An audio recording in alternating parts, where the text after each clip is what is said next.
આ ભારતની સોનાની વાત કરું છું. 1965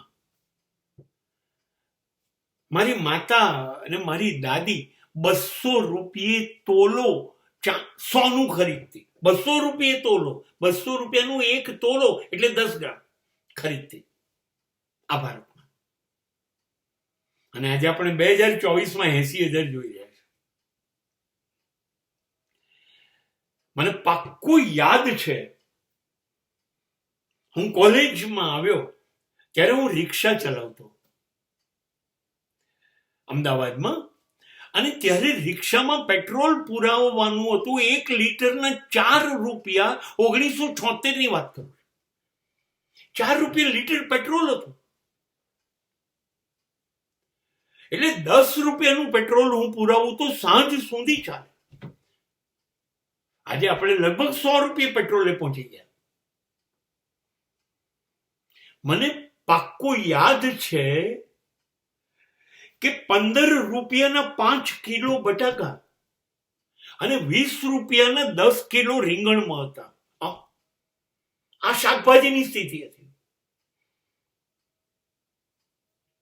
જિંદગી સરળ હતી સાહેબ, એટલી મોંઘી નહોતી. 30 રૂપિયે કિલો ચોખ્ખું ઘી, અને સાચે ચોખ્ખું. અને ડાલડા ઘી, વેજીટેબલ ઘી જે કહો છો એ 6 રૂપિયે કિલો. અમે 5 બાળકો હતા. માતા પિતા બંને શિક્ષક હતા, અને બંનેનો પગાર થઈને મહિને 150 રૂપિયા આવતો. અને એમાં અમે 30 રૂપિયા મકાનનું ભાડું ચૂકવતા અને 10 રૂપિયા વીજળીનું બિલ ચૂકવતા. 110માં 7 જણને માં જમાડતી, સવાર સાંજ. આ શક્યતા હતી જીવવાની. જો 80 રૂપિયા કિલો ચોખા હોય તો ખાંડ અને ગોળની તો હેસિયત શું? જો 80 પૈસે કિલો, 80 પૈસે, આઈ એમ સોરી, પણ 80 પૈસે કિલો ચોખા હોય તો લોકો ઘઉં બાજરીનો તો એનો ભાવ જ શું ગણે?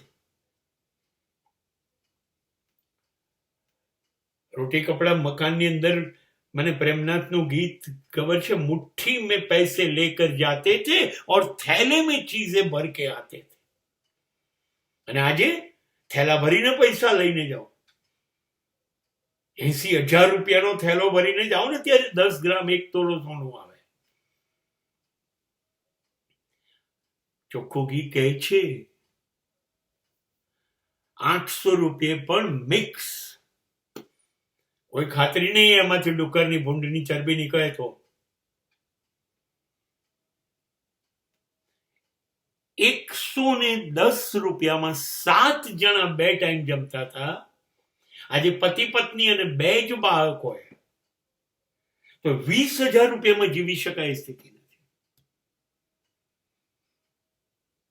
આઝાદીને 75 વર્ષ પૂરા થયા. જિંદગી ક્યાં પહોંચી ગઈ? ક્યાં પહોંચી ગઈ? હું 3rd ક્લાસની ટિકિટ લઈને મુંબઈ ગયેલો એક કોમ્પિટિશનમાં ભાગ લેવા. 23 રૂપિયા ટિકિટ હતી અમદાવાદ મુંબઈની, અને 100 રૂપિયા કુલ હતા. એટલે બીજા 23 આવવાના, 46 ને બાદ કર્યા. હવે મારી પાસે રહેલા પૈસામાંથી હું 32 રૂપિયા તો પાછા લઈને આવ્યો હતો.